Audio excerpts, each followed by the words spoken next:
Wait, frontier model profits vanish after just months? Exactly, according to Dean W. Ball writing on Simon Willison's weblog earlier today. He points out that the most advanced AI models recover their enormous training costs only in the few months right after release, before becoming what he calls sub-frontier. So we are talking about models that hit peak revenue before developers even finish integrating them? Pretty much. The article stresses that because training costs are so high, companies rely on that short window of broad availability to recoup investment. After that, newer models take the spotlight.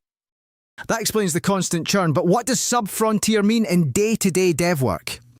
It means those models are no longer the best in class. Developers still use them, but the top-paying clients and cutting-edge projects move on to the next wave.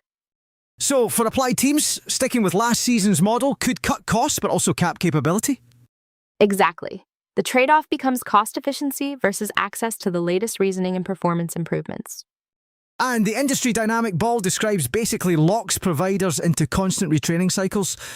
Yes, because if they stop producing new frontier models, their revenue curve collapses once the early monetization period ends. That seems unsustainable. How does this affect open source model development?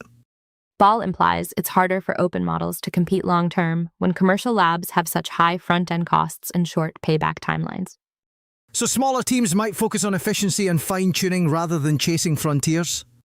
Exactly. Incremental gains through domain-specific adaptation become more practical than reproducing billion-dollar training runs. How should we plan product integrations around that cycle?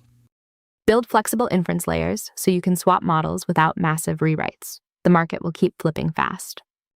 That makes sense. You cannot hardwire for any single proprietary model anymore. Right. Future-proofing means making model replacement cheap and quick. What do you think? Drop a comment below. Next story drops in an hour. Subscribe so you don't miss it.